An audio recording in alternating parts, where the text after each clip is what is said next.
임수는 본디 신금이라는 씨앗을 필요로 하며 씨앗을 얻게 되면 임수 본연의 응축작용을 원활하게 하게 된다.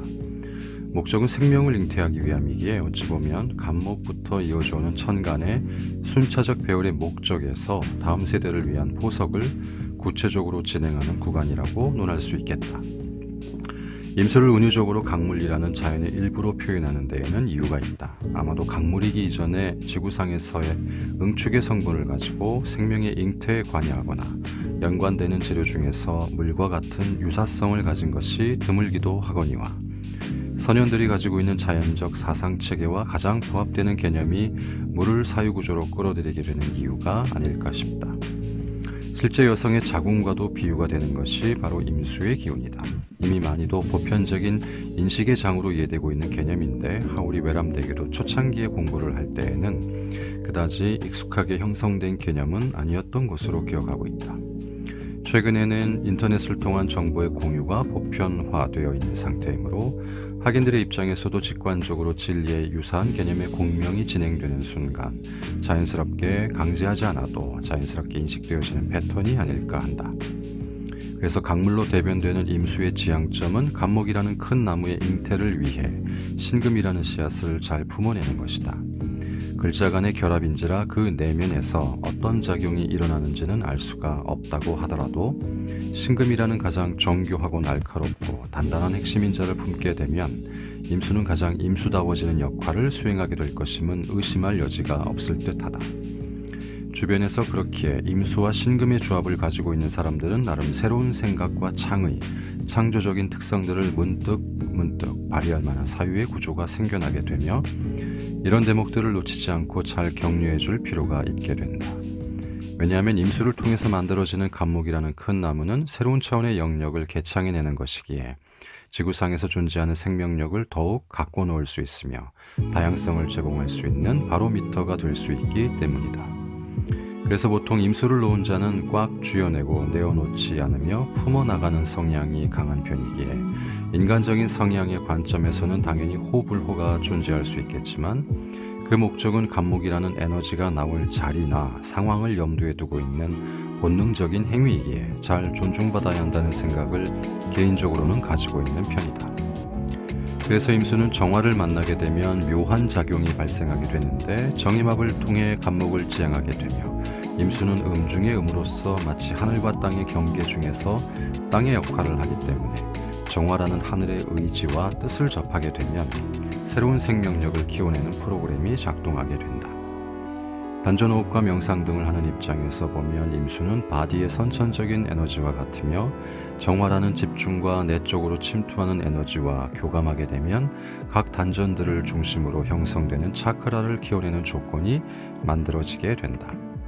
일반적으로 명리서적 등에서 논하고 있었던 정임한목에 대해서 음란하다는 등의 표현은 양기와 음기가 만나서 새로운 생명력을 만들어내는 과정의 극히 일부적인 접근만 인식으로서 허락된 상태이기에 그 내용을 받아들임에 있어 조금은 더 폭넓은 인식의 틀을 생각해 볼 필요가 있다고 본다.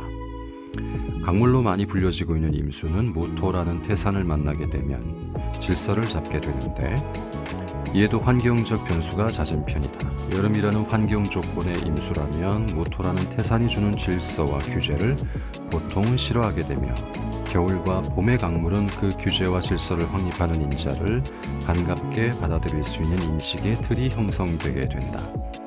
한여름의 발수를 필요로 하는 환경, 즉 사화대운이나 오화대운을 지나는 임수일간이라면 이민년의 비견의 도움을 통해 환경을 개척할 수 있는 기회가 주어질 수 있지만 해자축 등의 추운 겨울을 지나는 임수일간이라면 이민년에는 등장하는 비견의 성향을 아주 잘 분석해둘 필요가 있게 된다.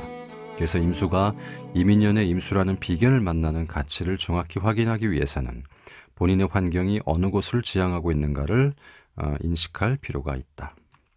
재론하지만 임수라는 강물은 본시 그 성품이 응축을 좋아하는 성향이기 때문에 갑을목을 만나게 되면 그 갑을목의 생명인자들이 위축받게 될 가능성이 농후하기에 이런 경우에는 반드시 무토가 드러나 있기를 희망하게 되며 차차 선으로는 기토라도 있어주는 것이 좋다. 보통 기토탁임이라는 것은 아주 좋지 않은 성분임에는 틀림이 없지만 오로지 가불목을 유지하거나 키워내는 조건에 해당한다면 흙탕물이 생기더라도 덜어는 이해받을 수 있기도 하다. 아주 한정적이지만 말이다. 그럼에도 불구하고 기토탁임에 걸리는 경우라면 의식의 깊은 곳에서부터 물질계의 현상적인 모든 부분에 이르기까지 약해지거나 탁해지거나 과하거나 하는 등의 불균형적인 문제점들은 없는지에 대해서는 반드시 관찰해 나갈 필요가 있다. 특히 남녀의 이치로 엮이게 되는 기토탁임은 더욱더 깊은 문제를 양산해낼 소지가 있음을 잘 참고할 필요가 있겠다. 만약 임수가 많은데 이민년을 만나게 되면 마음에서 생기는 욕망과 욕심 그리고 그것을 독식하려는 구조나 인간관계적으로 진하게 엮이는 부분들에 대해서 조금은 더 지혜로운 시각을 가질 필요가 있다. 왜냐하면 임수가 가지는 응축과 흡착의 에너지가 너무 많거나 강하게 조성되면 만물이 온전한 모습을 유지할 수 없기 때문인데 이때도 역시 마음에서 흡착, 집심하고 있는 대상이나 상태가 무엇인지에 대해서부터 차근차근 복귀해 나갈 필요가 있다. 무엇이건 욕망이 강해질 때 그 소나기를 강하게 꽉 쥐게 되면 그 잡히는 대상은 온전한 모습이 아닐 수 있으므로 그 대상이 사람이건 지식이건 명예건 간에 적어도 임수가 2개, 3개 이상이 존재하는 경우에는 이민년에는 의식의 최저점을 한 번 정도는 통과하는 리셋을 요구받을 수 있음을 생각해 보기 바란다. 그럼에도 무토라는 태산이 존재하는 케이스라면 그래도 중간자적인 마음을 얻을 수 있는 기회가 조금은 쉬우니 나은 편이라고도 할 수 있다.